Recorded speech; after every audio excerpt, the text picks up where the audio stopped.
सत्संग से सोधी आवे, नहीं जीव 84 में जावे। सत्संग से सोधी आवे, नहीं जीव 84 में जावे। अब मेटो द्वेष और राग, हो राग या उम्र बतेरी जाली।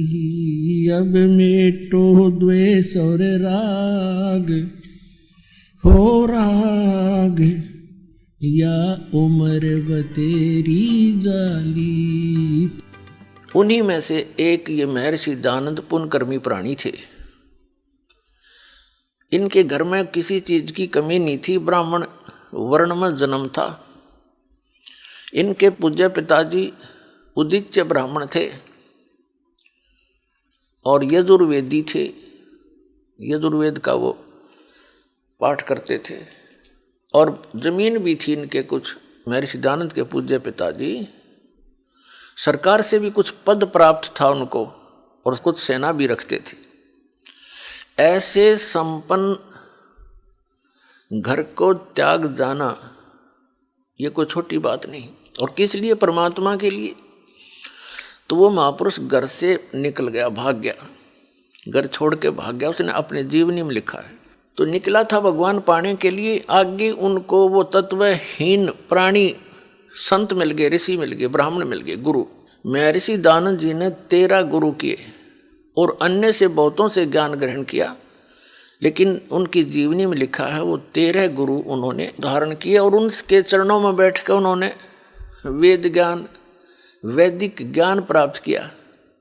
और उन अज्ञानियों से ग्रहण ज्ञान के आधार से स्वयं वक्ता बन गए। ये जिज्ञासु बन के निकले थे और उस तत्व ज्ञान के आधार से वो वक्ता बन गए, औरों को ज्ञान प्रचार करने लगे उस अड़ंगे का जो 13 ज्ञानियों से ग्रहण किया था। और उसका अपना अनुभव उन्होंने अपने जो जीवन काल में जो कुछ भी जाना समझा, वेदों को अपना अनुभव किया, वो सत्यार्थ प्रकाश नामक एक पुस्तक बना के समाज को प्रवेश कर दिया। महापुरुष चले जाते हैं, उनके बाद उनके ज्ञान का जो प्रतीक है, उन्हीं का जो साक्षी है, उनका अनुभव होता है। तो महर्षि दयानंद का जो अनुभव है वो उनके सत्यार्थ प्रकाश नामक पुस्तक में लिपिबद्ध है और वो टोटली वेद विरुद्ध है। तो ये महर्षि कौन से साइड में था? जब एक भी वेद से ज्ञान नहीं मिलता इसका, और वेदों को सत्य मानता है।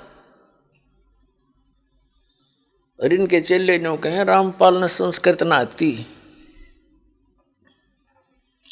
और महर्षि दयानंद ने तो गुरुओं के चरणों में बैठ कर वैदिक ज्ञान प्राप्त किया था। अब जिन गुरुओं से उसने जैसा ज्ञान प्राप्त किया था वैदिक, अब इसके सत्यार्थ प्रकाश से और वेदों से तोल कर यह दास दिखा होगा।